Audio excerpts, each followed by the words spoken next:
Nah, tapi kita juga harus tahu bahwa selama di dalam ruang ibadah itu ada nyanyian, ada musik, ada lampu, yang motivasi utamanya adalah memuji dan mempermuliakan nama Tuhan.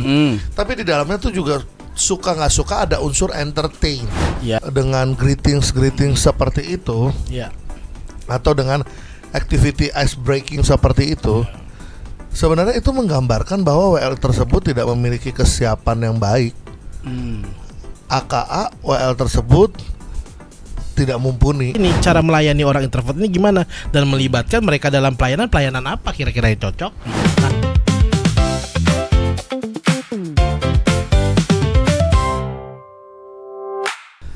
Oleh Ikutin dia aja lah, bingung gue.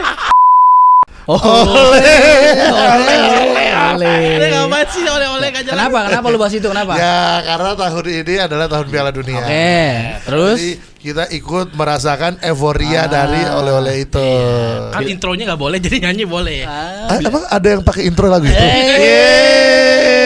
Jadi kalau oleh darah anak. Jadi kalau penasaran dengan lagu oleh-oleh itu, ya jangan lupa nonton podcast kita yang edisi ini nih. Edisi mana? Emang kan gaji editor. Jadi editor lah. Emang dimunculin aja. Berarti Uncle Stephen ini emang visioner ya. Benar. Abis dia bilang ada musisi itu, langsung keluar tuh yang ngeluarin lagu-lagu itu. Iya, langsung dibikin intro. Terpujilah nama Tuhan. Oh ya. Tahu nggak sih di episode itu ya, aku tuh dikatain gendut, obesitas. Itu sebenarnya bukan dikatain tau. Apa? Fakta. Tapi ada satu lagi, aku dikatain boti masa. Terus, lu marah nggak lu? Emang tuh fakta. Lalu marah nggak? Aku marah apa enggak ya? Udahlah. Kali ini kita mau bahas apa nih ya? Apa tuh? Sebelum kita opening dulu. Opening dulu lupa. Oke. Selamat datang di podcast Bangku Jemaat. Suara jemaat yang duduk paling belakang. Gak usah perkenalan lah ya, udah kenal. Udah ada ya. susah kita kerjaan editor lah, kerjaan editor. Naikkan gaji editor. Jadi hari ini gua mau membahas ini persoalan jemaat.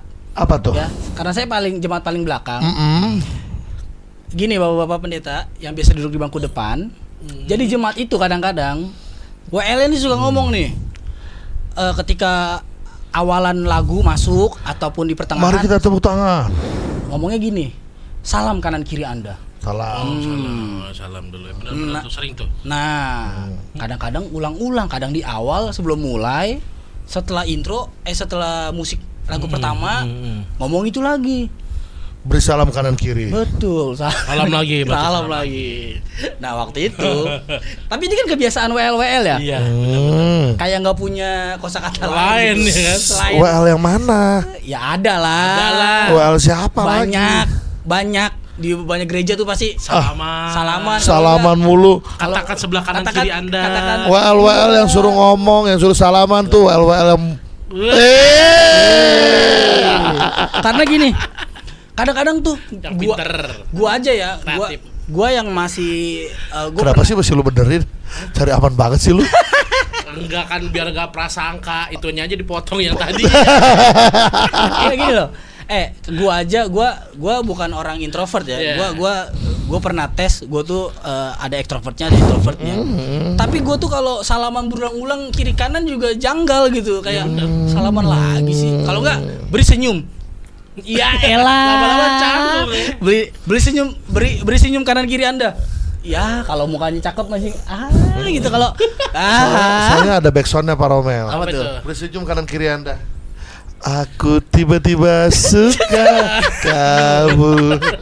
Nah, gue tuh jadi waktu itu gue pernah baca postingan adalah apa tuh? Gara-gara kebanyak WL yang ngomong kayak begitu, akhirnya dia ngomong begini, gue sebagai orang introvert suka keganggu sama hal-hal kayak gitu. Karena kan sebenarnya sih gue nggak ngerti ya introvert itu introvert atau ansos itu sebenarnya gitu. Gitu. Karena introvert setahu gua ya, dia mah tetap bisa bersosialisasi. Betul. Tapi ngecas kalau udah ketemu orang banyak, energinya drop biasanya. Harusnya soal salaman dan gitu-gitu harusnya kan nggak masalah ya. Nah ini bingung sebenarnya antara ini orang introvert atau memang Antisosial. antisosial Ya. gitu. Nah kalau Kita mesti ngundang Bu Foni nggak sih kalau ngomong-ngomongin kayak gini? ya gua nggak pengen bahas kesananya. Jadi bahasnya kemana nih? Kalau woi Pecahkan saja piringnya. biar ramai. Ramai. Jadi kalau menurut bapak-bapak berdua nih, bapak-bapak pendeta berdua nih, kalau ada WL atau yang sering melakukan hal tersebut, Oh. itu tuh pendapatnya kayak apa? Karena kadang-kadang gitu-gitu terus, beri senyum kiri kanan, salam. Maksudnya Kamu pelayanan WL nggak sih?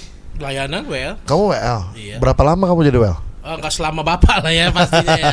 Ya tapi ya paling banyak kan di musik lah kalau saya. Tapi banyak kan di musik ya. Jadi WL-nya berapa persen jadi WL? Jadi WL palingnya adalah 50% lah, setengah-setengah. Oh, setengah-setengah ya. Kalau aku full WL.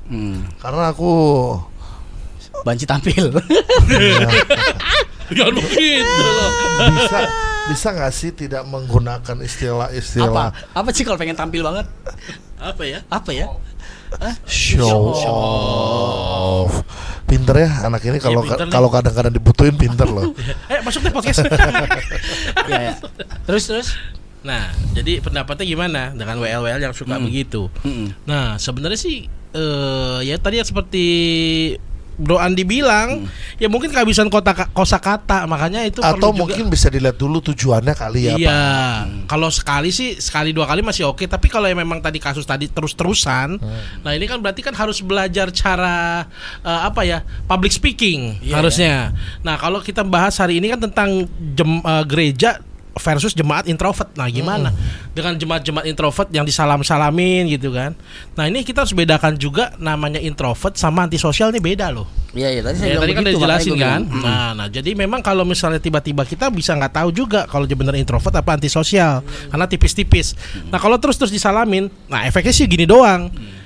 Mungkin sekali salaman, dia Masuk salamin, akal. senyum. Tapi kalau misalnya udah berkali-kali, akhirnya satu jemaat nih senyumin ke dia, nggak dibalas, jadi masalah itu nanti di gereja tuh. Nanti dia bilang gini, Nah, itu kan jadi masalah. salam mulu, lo udah kayak mau masuk sekolah. Ya karena Iya. karena gini, sebelum ini biasanya nih ya, kalau kita mau mulai atau enggak biasanya kan salam kiri kanan Anda Ya, itu mah wajar. salam 10 orang, kata gua nyari orang lagi aja. Kan kadang-kadang orang nggak mau gerak tuh. Iya. Kadang-kadang WL maksa, ayo cari 10 gerak gitu-gitu kan. Nah ada WL yang maksa kayak gitu. Nah kan kalau kayak gitu kan kayak orang yang susah bersosialisasi akan risih sama hal-hal kayak Ya gitu tuh. benar. Cari 10, itu kurang satu gue cari lagi sebelah mana nih, gue salam nih. Iya. Gitu. Bahkan ada juga yang disuruh maju ke depan. Iya. Ayo yuk ngisi dulu. Apalagi kalau gerejanya besar sih nggak masalah, nggak kelihatan ya. Tapi kalau kita berbicara gereja yang sedang, yang kecil ya kayak tempatnya kayak ruko atau di mana itu yang kelihatan, itu kan ada orang yang duduk di belakang memang sengaja aja mungkin introvert atau apa, disuruh maju ke depan. Kalau nggak mau kayak di notice terus gitu. Nah itu kan jadi nggak nyaman. Nah itu Iya. juga kita bahas tuh. Oh gitu ya. Oh gitu ya, apa? Oh gitu ya. Karena di pelaku WL-nya suruh maju-maju. Jadi aku terus terang aku baru tahu isi hati kalian tuh selama ini para jemaat-jemaat bangku paling belakang tuh Iya. ternyata gitu ya kalau aku Iya. ngomong gitu ya. Ya, karena gini loh, karena kayak gini kan di awalan kadang suruh kiri salaman. Nanti pas lagu bangkit berdiri, yo lihat kiri kanan senyum, beri senyum. Kata gue, udah sih tadi kan udah salaman. Iya. Gua, salaman kan nengok mukanya juga. Betul. Gitu nggak usah lu sekarang beri senyum Senyum kiri kanan. lagi. Kata gue, ulang-ulang mulu. Iya. Gitu. Kasih tos. Tapi sebenarnya Nah kasih tos juga tuh, kasih tos. tapi sebenarnya kalian harus tahu loh, para WL itu melakukan hal itu tujuannya untuk apa? Ya. Grogi bukan? Enggak, karena gini loh, di dalam memimpin pujian, memang kita ada tujuan utamanya itu adalah membawa jemaat-jemaat itu menyembah dan memuji Tuhan. Oke. Nah, tapi kita juga harus tahu bahwa selama di dalam ruang ibadah itu ada nyanyian, ada musik, ada lampu, yang motivasi utamanya adalah memuji dan mempermuliakan nama Tuhan. Tapi di dalamnya tuh juga suka nggak suka ada unsur entertain. Ya. Nah, salah satu goals dari entertain itu adalah ketika orang yang kita entertain itu merasa happy, merasa sukacita, merasa nyaman, nah dan merasa bisa ngeblend. Iya. Itu kan tujuannya dari entertain itu ya. Iya. Makanya kadang-kadang worship leader itu ini boleh suruh pada diem kagak nih? Gue lagi mau ngomong nih. Rame bener gue mau ngomong. Rame kali ini. Sampai mana tadi saya ngomong? Entertain. Oke. Ya jadi sebenarnya secara nggak langsung memang para WL ini suruh salam kanan kiri, suruh tos, suruh kasih senyum. Ya karena dia ingin membuat suasana di dalam peribadahan itu bukan sebagai suasana yang kaku, tetapi lebih ke arah suasana yang friendly, yang warm, yang hangat, yang cair. Karena kan harus ada perbedaan antara gereja-gereja yang menjalankan sebuah sistem peribadahan yang kaku. Nah, kalau di gereja-gereja menjalankan sistem peribadahan yang kaku, mereka kan nggak ada tuh istilahnya beri salam, beri senyum, terus keluar masuk, maju mundur gitu. Karena kaku sekali kan, karena kaku dia punya liturgi ibadah tuh cukup laku ya. Nah, permasalahannya adalah di gereja-gereja karismatik sekarang, hal-hal yang mereka hindari itu adalah bagaimana peribadahan itu jadi nggak kaku, gitu. Nah, salah satu yang paling lumrah, umum dan general is senyum, salam, high five. Lalu merepetisikan perkataan-perkataan yang membangun. Contoh, katakan kepada kanan kirimu, Tuhan Yesus baik. Saudara siapa memuji Tuhan, beri tepuk tangan yang mulia bagi Tuhan. Katakan kepada kanan kirimu, jangan lelah. Misalnya gitu. Jadi repetisi perkataan yang membuka wawasan jemaat, sehingga ibadah bukan lagi menjadi sesuatu yang kaku, tetapi ibadah menjadi sesuatu yang menyenangkan, hangat, dan juga bisa diterima. Tapi memang terkadang ada WL yang suka kehabisan kosakata. Nah itu dia. Jadi dia, aduh mau ngomong apa lagi, ingin mencairkan suasana, ingin meng-ice break. Nah jadinya satu instruksi diulang beberapa kali. Tapi kalau saran saya sebagai WL senior se-Indonesia Raya, Lucifer tuh, kesombongan. paling habis ini ada yang komen lagi. Ya udah lanjutin. Senior kita bercanda. Terus ada lagi ada yang komen, oh ternyata dia pemimpin pujian sih menurut saya. Hey! Ya lanjut lah. Sampai mana tadi saya ngomong? Kan lu mulu. Nah, jadi ya kadang-kadang instruksinya suka diulang-ulang. Nah, sebagai worship leader yang punya pengalaman cukup mumpuni di dunia peribadahan, sebenarnya WL yang apa namanya, yang terlalu banyak improvisasi dengan greetings seperti itu, atau dengan activity ice breaking seperti itu, sebenarnya itu menggambarkan bahwa WL tersebut tidak memiliki kesiapan yang baik. AKA WL tersebut tidak mumpuni. Banyak latihan lagi lah. Rame lagi dan rame lagi. Ya tapi sekarang kan belum selesai. belum selesai lagi. Kenapa dibilang nggak mumpuni? Contoh, kita tuh bisa saja mengisi intro, tidak selamanya dengan tos, salam, senyum. Bisa jadi kita bisa mengisi intro tersebut dengan apa? Akrobat. Dengan instrumen vokal. Apa tuh contohnya? Contoh, na na na na na na na na na na na he. Ada yang komplain juga tuh kalau kayak gitu, katanya duniawi, katanya nggak boleh. Apa itu kata-kata gambar makna, ea kan ada yang ngomong begitu kadang.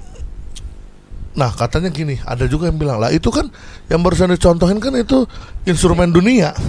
Sekuler. Enggak, itu bukan instrumen dunia, itu ice breaking. Iya, ice breaking. Instrumen dunia tuh ketika kamu pakai lagu apa? Ole. Neng atau ole.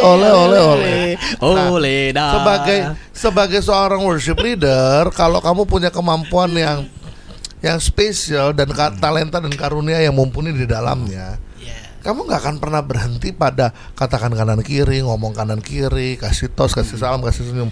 Tapi kamu bisa menggunakan space yang kosong itu untuk apa? Untuk mengimprovisasi lagu. gitu. Entah ikut melodinya, ya seperti nah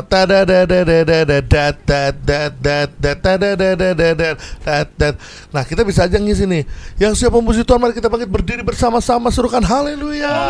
Kalau udah berdiri, hey. nah kadang-kadang udah berdiri masalahnya. Iya. Itu lagu itu udah berdiri coba. Udah berdiri. Udah Ya, berdiri gimana? Itu jam terbang aja sih. Jam terbang Iya. aja.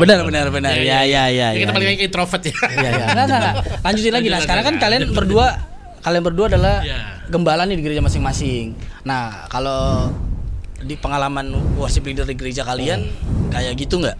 Atau pernah deh ibadah di mana gitu atau kalian nggak ngerasa? Kalau gue soalnya ngerasa kayak salaman mulu, senyum. Kalau di tempat saya sih, saya selalu bilang fokus aja. Kalau kamu dapat pelayanan jadi asyir, udah fokus aja jadi asyir.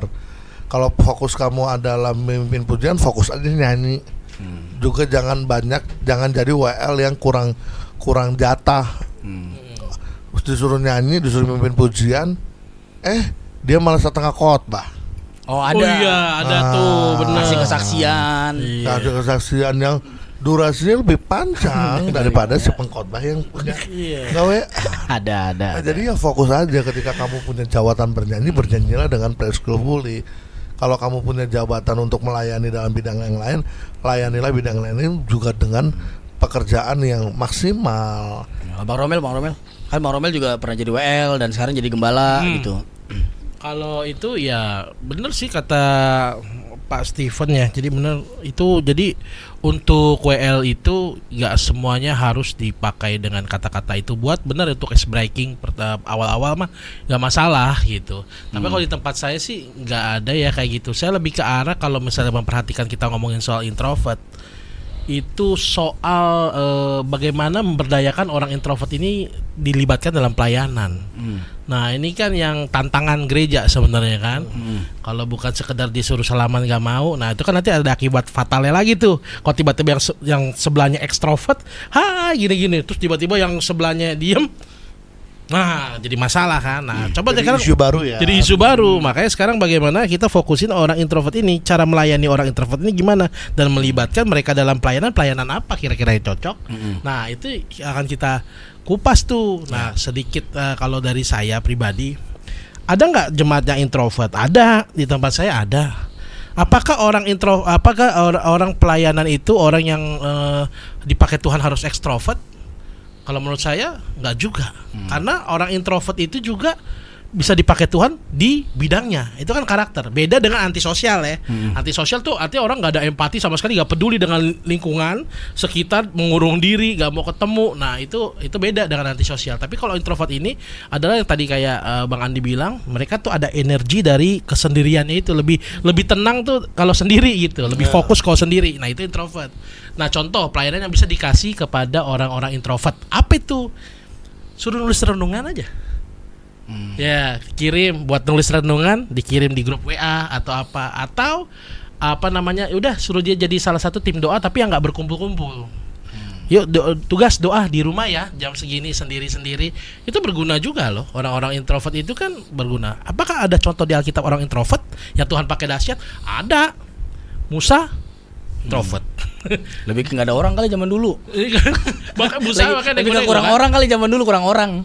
Musa bilang saya nggak pandai bicara Tuhan, ya kan, akhirnya kasih Harun. Ya saya juga sama, introvert juga, ya kan. Nah itu kan jadi kita masalah introvert ini dalam gereja ini sebenarnya bukan hal yang baru. Ya baru, dan juga bukan hal yang jelek sebenarnya. Bagaimana gereja aja memposisikan orang introvert ini pada bidangnya. Tapi untuk memaksimalkan mereka gimana cara? Atau jemaat deh kan gini, gereja kan pengen punya jemaat yang bertumbuh. Tidak hanya kita udah pernah lah bilang kita pengen di episode jemaat kalau nggak salah yang jemaat yang pokoknya episode jemaat lah. Kenapa harus tertanam kalau nggak salah? Nah selain tertanam, pengennya kan jemaat itu bertumbuh kan, untuk menjadi pelayan gitu kan. Nggak cuman jadi jemaat datang duduk pulang gitu-gitu kan. Pasti kalian berdua juga setuju kan hal itu kan? Nggak pengen jemaat, nggak mau jadi jemaat itu, nggak pengen jadi jemaat pasif lah gitu. Nah gimana caranya memaksimal mereka untuk bisa aktif gitu, bersosialisasi gitu, tapi nggak berlebihan, nggak bikin mereka ini juga jadi malas gitu ngumpul-ngumpul. Karena terus terang aja gereja itu lebih banyak kumpul-kumpulnya masalahnya. Sedangkan tadi di awal udah gue bilang introvert itu kalau sering kumpul-kumpul sering pasti ngedrop gitu. Gitu kan, terlalu sering gitu. Sedangkan gereja komsel ngumpul. Ibadah udah pasti ngumpul, gitu-gitu kan. Mau apa? Ada ibadah-ibadah semuanya pasti ngumpul gitu. Nah, memaksimalkannya gimana? Apa kalian pernah tahu nggak gitu? Wah, dia introvert nih, akhirnya gua kasih pelayanan di mana deh? Kalau Bang Romal tadi mungkin dijawab. Kalau Pak Stefan Sebenarnya orang kalau mau pelayanan di mana aja dalam karakter apapun. Kecuali spesifikasi khusus di dalam pelayanan seperti bendahara, procurement, purchasing, sarana prasarana, yaitu memang kita juga membutuhkan orang yang ahli di dalam bidangnya. Nah, tetapi kalau saudara tanya tentang bagaimana nih si introvert ini, ada tips and trick nggak supaya mereka terakomodir? Sebenarnya balik lagi ya, seluruh karakter, saya percaya seluruh karakter Tuhan ciptakan itu ada tujuan dan maksud yang baik di dalamnya. Nah, tinggal saudara-saudara berpikir, saudara mau lakukan atau tidak, gitu aja. Nah, seperti ada 3 ekor kucing di atas meja. Ketiga-tiganya ingin lompat ke bawah dan mengambil seekor ikan di pojok ruangan. Kira-kira dari kisah ini berapa kucing yang akhirnya bisa dapat ikan di pojok ruangan? 3 kucing di atas meja. Mau ambil ikan di pojok ruangan. Betul. Siapa yang dapat? Iya. Gak ada yang dapat. Berapa kucing? Gak ada yang dapat, diusir sama tuan. Ya, tiga-tiganya. Berbagi rata tiga-tiganya. Tiga-tiganya. Apa? Nggak dapat? Ini kan jawab doang kan? Iya, jawab. Iya. Tiga-tiganya dapat. Tiga-tiganya dapat. Sebenarnya tiga-tiganya nggak ada yang dapat. Iya, Kenapa? bener kan, diusir. Bukan karena diusir.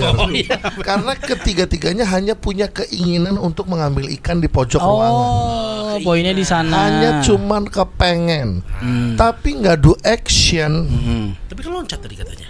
Loh, 3 ekor kucing memiliki keinginan untuk mendapatkan ikan di pojok ruangan. Itu pertanyaannya, bukan loncat atau enggak. Meskipun dalam ilustrasi ini bukan untuk diambil ke dalam dunia fakta.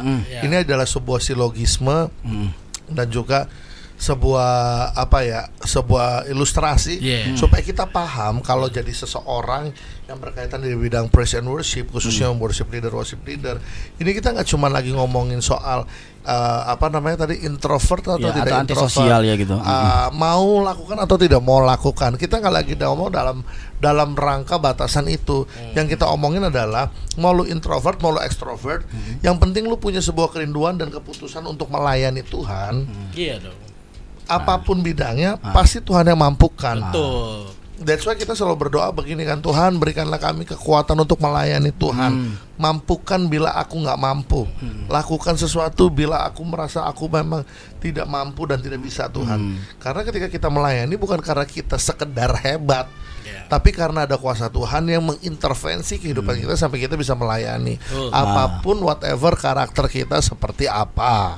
Berarti poin yang gue tangkap adalah berarti gereja atau gembalanya pun harus paham bahwa karakter-karakter yang pengen jadi pelayan di gerejanya lah ya, supaya nggak salah penempatan juga gitu. Ya, makanya ada istilah kan, the right man in the right place. Penempatan orang yang tepat di tempat yang tepat. Iya. Itu kalau sekuler. Kalau di gereja? Kalau di gereja nggak mungkin ada cocok nggak cocok, karena semua yang kita lakukan dalam pekerjaan Tuhan itu Tuhan yang mampukan. Saya nggak bisa, tapi Tuhan saya bisa. Saya nggak mampu, tapi Tuhan saya mampu. Tapi bukan berarti maksa juga dong. Ya, tapi kan di episode yang lalu kita pernah bahas tuh pelayanan mau atau karena mampu. Iya. Ya kan? Iya. Nah, kalau dia mau tapi nggak mampu. Loh, makanya gini loh, ada 2 cara sebagai orang percaya menyikapi kendala, bisa atau tidak bisa, mampu atau tidak mampu. Yang pertama memang ukur diri, bisa atau tidak bisa. Yang kedua, kita juga bisa meminta pengharapan kepada Tuhan. Tuhan, please do something for me. Aku tuh punya kerinduan loh melayani Tuhan, tapi apa daya aku punya keterbatasan. Entah suaranya false, entah nggak punya duit, entah nggak punya kapasitas dan talenta atau dan sebagainya. Nah, kalau cuma sekedar berbicara seperti pelayanan itu mau atau tidak mau, ya itu semua kan urusannya di dalam keputusan pribadi. Gitu. Makanya di dalam keputusan pribadi ini saya mendorong gitu supaya teman-teman yang memang berkata saya tuh orang introvert, Kak. Saya nggak bisa ini, Kak. Saya nggak bisa itu, Kak. Saya pun orang ekstrovert sebenarnya saya juga banyak nggak bisanya kok. Nah, tetapi yang membuat saya menjadi mampu adalah ketika Tuhan berkarya atas hidup saya, yang nggak bisa jadi bisa, yang nggak mampu jadi mampu gitu loh. Nah kalau kan tadi gue bilang tadi standar jemaat bertumbuh biasanya kan ini ya mungkin secara dalam pasti dari buahnya sih gitu. Tapi kadang-kadang di dalam sebuah lingkungan gereja ada yang nganggap bahwa pertumbuhan personal orang itu udah aktif dalam pelayanan gitu kan. Nah aktif dalam pelayanan ini kan pasti ujungnya tadi keramaian baik lagi. Sedangkan mereka kalau udah turun keramaian agak sulit gitu kan, banyak kan. Nah, kalau gimana seorang gembala kalian berdua nih ngasih atau mengapresiasi mereka lah pelayanan yang lebih personal gitu biasanya. Ya. Oke. Caranya gimana atau sebenarnya harus dilurusin dulu goal settingnya nih. goal settingnya sebenarnya biar orang-orang introvert atau antisosial itu nyaman datang ke gereja atau mau bertumbuh dan aktif dalam pelayanan sih. Iya, maksud saya tadi goal setting tadi pertanyaan Kak Andi kan takaran orang itu berhasil di pelayanannya itu apa? Nah, kalau berhasilnya itu artinya semua orang bisa melayani keluar gitu ya, mengekspresikan diri. Nah, ini juga salah satu yang kurang tepat kalau buat saya pribadi nih ya. Sebetulnya pelayanan yang tadi kayak Pak Steven bilang betul, orang introvert itu ada bagian-bagiannya mereka masing-masing. Karena gereja ini kadang kita suka salah berpikir. Orang yang pelayanannya maju kelihatan, wah itu berarti pelayanan sukses nih. Nah, sedangkan banyak orang-orang di belakang layar itu justru yang mensukseskan sebenarnya. Kayak contoh, orang multimedia pun kadang-kadang banyak kan juga teman-teman yang saya kenal ya, itu ada yang introvert, ada karena dia kerjanya diam aja di komputer, pokoknya rapi aja pokoknya, keluarin ayat muncul. Nah, tapi orangnya pendiam, nggak mau banyak ngomong, kayak kameramen gitu semua. Tapi kan itu kan semua sukses. Sukses mensukseskan satu peranan ibadah yang sedang dijalankan ya kan. Ada juga penulis renungan yang seperti saya bilang. Ada juga pendoa-pendoa ya kan, yang mungkin kerjanya berdoa doang di tempat tersendiri ya kan. Itu juga ada orang-orang introvert ya kan, nggak harus yang terlalu orang ekstrovert itu yang dianggap wah ini berarti dia sukses nih, kelihatan pelayanannya. Justru Tuhan lebih senang kalau buat saya pribadi menilai pelayanan yang nggak dilihat orang. Nah itu sih, jadi memang nggak ada batasan kalau buat saya pribadi bagaimana orang ekstrovert sama orang introvert. Nah caranya bagaimana untuk membimbing mereka? Ya yakinkan pelayanan mereka yang nggak masalah kok, itu bagus termasuk support. Berarti emang ya memang harus ini lagi lah, baik lagi kayak poin yang tadi, emang gereja atau gembalanya harus paham karakter pelayanan ya lah. Dan kalau memang pengen dibawa aktif ke pelayanan, ya harus tersedia apa yang mau dilayani oleh dia kan. Sama dia, betul. Kadang-kadang memang kalau mungkin di gereja-gereja besar kan bisa ada multimedianya, ada apa. Nah kalau gereja kecil kan agak sulit tuh kadang-kadang. Ya ada, tapi memang nggak proper. Iya. Ya mungkin dia bisa pindah kali. Enggak, yang di tempat saya aja dia jonggol marjonggol ya. Pindah ke gereja gede biar bisa. Ada multimedia cuman buat ini apa ganti slide. Itu juga banyak kan orang pendiam, ada. Iya, bisa. Pendiam kayak dia. Nah, kalau kalian sebagai gembala gimana cara pendekatan ke orang jemaat-jemaat yang introvert atau yang mungkin mereka biar nggak terintimidasi lah, kalau kayak karena harus interaksi kan ya, itu kan ini ya sosialisasinya kan instan gitu. Datang ke gereja harus salaman, harus cheerful gitu. yang orang antisosial ataupun orang introvert yang akan susah tuh gitu. Makanya ada beberapa gue baca di media sosial ada yang begini, makanya datang aja ke gereja Protestan karena duduk hening gitu. Iya, makanya nih kita bahas di karismatik deh yang ibadahnya hore. Iya. Coba gimana?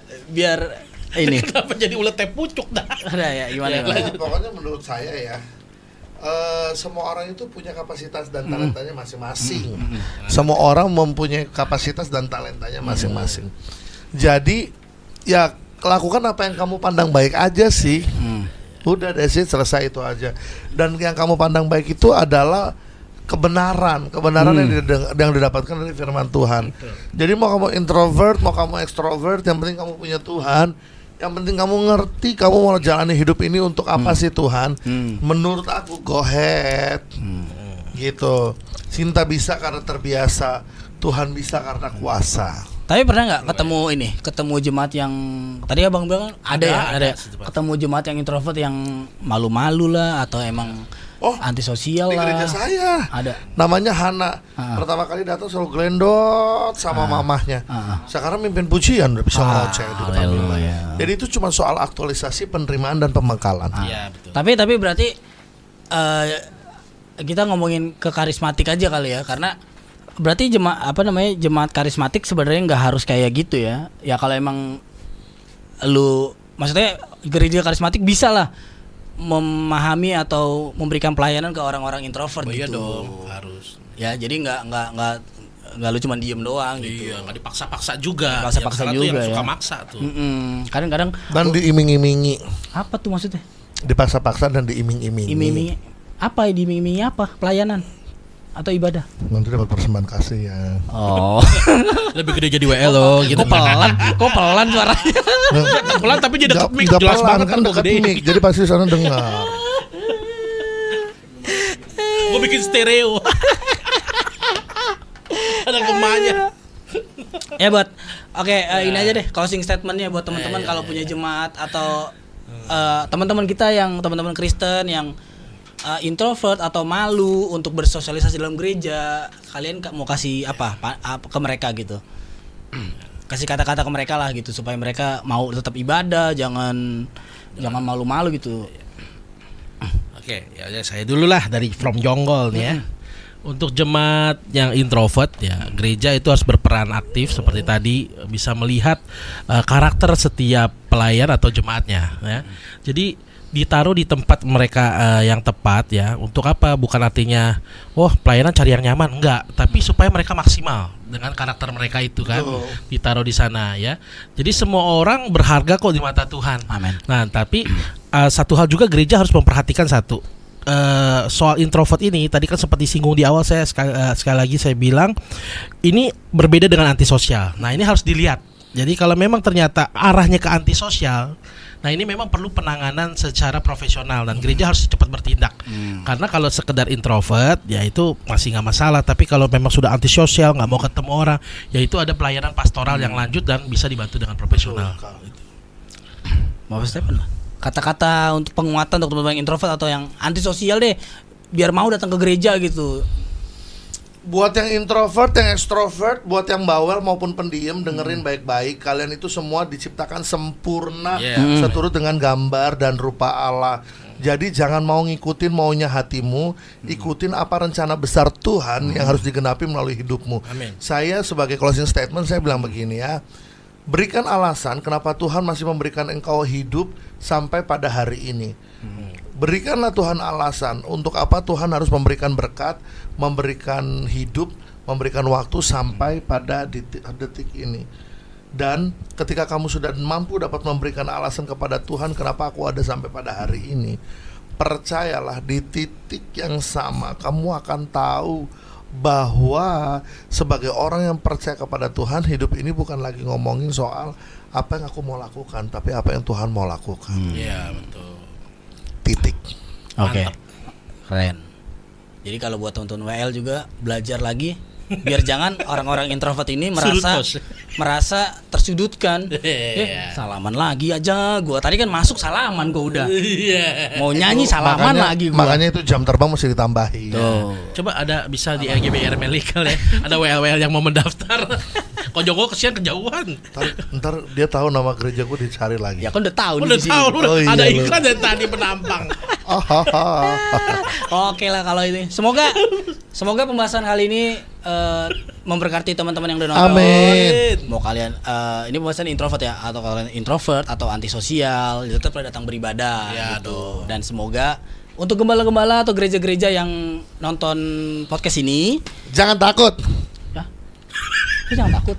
Jangan takut menerima Oh. jemaat introvert. Menerima orang-orang Oh, gitu. well yang Iya. punya karakter Gue introvert. pengen ngomong tuh maksudnya kalian harus bisa mempelajari jemaat-jemaat kalian. Oh iya itu. Kalian harus dekat ke jemaatnya Betul. supaya gembala-gembala tuh tahu. Oh, nih jemaat saya lo introvert nih. Yeah. Oh, jemaat saya extrovert. The right man in the right Tuh. place itu. Yes. The right Yes, man sir. in the right place itu penting. Tapi yang lebih penting itu adalah apapun bidang pelayanannya, Iya. kamu butuh Tuhan. Oh iya, bener. Untuk memampukan. Soalnya kan di episode yang lalu ada tuh yang bilang curhatnya gerejanya di mana, curhatnya ke kita, gitu. Berarti kan gembalanya nggak tahu karakter jemaatnya, gitu. Makanya di sini saya ulang supaya gembala-gembala kenal Jemaatnya. domba-dombanya, karakternya. gitu. Iya. Jadi jangan-jangan ada itu malah diomongin, cuma diem-diem aja. Diem aja dia datang gereja. Diam-diam aja lo kayak kanebo kering. Gitu kan. Oke lah kalau gitu. Terima kasih teman-teman yang udah nonton dari awal sampai akhir. Kami undur diri karena ibadah sudah selesai. Ibadah sudah selesai. Ibadah selesai. Saya Andi. Saya Romel.